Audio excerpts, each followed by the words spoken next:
Right, so the one thing I really dislike about the TSX is the daytime running lights. I mean, look at it. It's yellow, it's ugly, and it uses the high beam, which really takes away from the bulb because the high beams are always on at a lower charge. If you take a look closely at the bulb, you can see that it's kind of burnt out a little bit, and you'll see that when we take them out. But luckily, I have a remedy for that. So what I got are the X8 series from JDMlight. These are the 9600 lumen LED bulbs. And so take a look at them right here.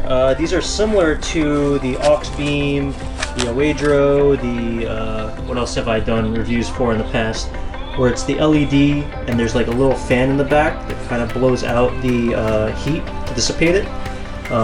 This is a 9005 HB3 connector. Let me read off some of the specs real quick here. It says it's 9600 lumens set, so 4800 lumens per bulb. It's IP67 water rated.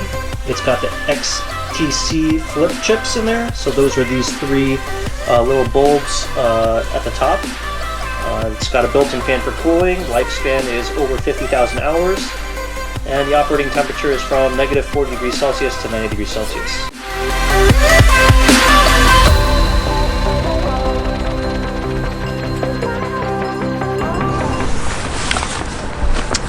Okay, so if you could take a look at the bulb really quick, these dark spots is what I was talking about before, where it was burnt out from having less power pushed through it, and then if you have to use the high beam, having it flicker on, having that power change constantly, or having this constantly at a low power state causes this burning. So we're going to switch it over to one of these, and let's see how they work. So as always, you want to test the bulb to make sure the polarity is correct.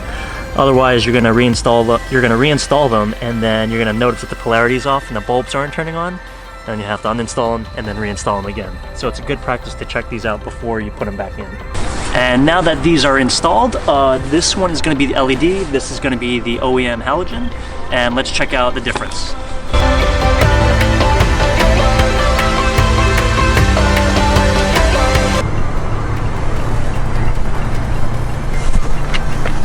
Alright, so there is a huge difference, but when I get close enough to the LED, it starts flickering, I guess due to the refresh rate of the camera, I mean, not the refresh rate of the bulb. But you can tell immediately that it is significantly brighter, the color is white, and it is definitely performing pretty well. I wouldn't say that it is white to the point or bright enough that it's going to blind me, but I'm going to try and flip on the high beams, and we're going to see if that actually makes it brighter or if it's the same.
And so there you have it, the X8 series from JDMlight installed on the 2012 Acura TSX. And as you just saw, the light output was significantly better than the halogens. Due to the nature of the LED requiring less current, it works well with the high beam bulb, and hopefully we will not get any of that degrading color in the bulb just because of the low current. And secondly, with my question to whether we'd be blinding people, The answer is no. The light output, since it's lower, doesn't shine the LEDs as brightly, but when you gave it full power, as you just saw moments ago, the light output lit up the street. So you get the full 4800 lumens pushing right out. If you guys are interested in this product, I will leave the link to it in the description below so you guys can check that out. Also check out JDMlight's other bulbs. They do have more products like interior bulbs, low beam bulbs, fog bulbs, reverse bulbs, you name it. Any kind of LED bulb, they should have it. And I also want to mention that they do come in a variety of different other connectors. So if you're not working with the TSX, they do offer, let me list them off here, 9007, 9006, H4, H13, HV1, H7, H3, H15, just to name a couple, but they do have a variety of connectors that would fit your car. They also offer different light colors. What you just saw was a 6000K, but they do offer 3, 4, and 5000, so definitely check them out, or if you need them and you don't see them, hit them up. I'm sure they'll be able to help you guys out. Thank you guys for watching. I hope you guys enjoyed this video. Let me know in the comment section below whether you guys use LEDs for your low beams and what your take is on it. Other than that, thanks for watching again, and I'll catch you guys on the next video. See ya!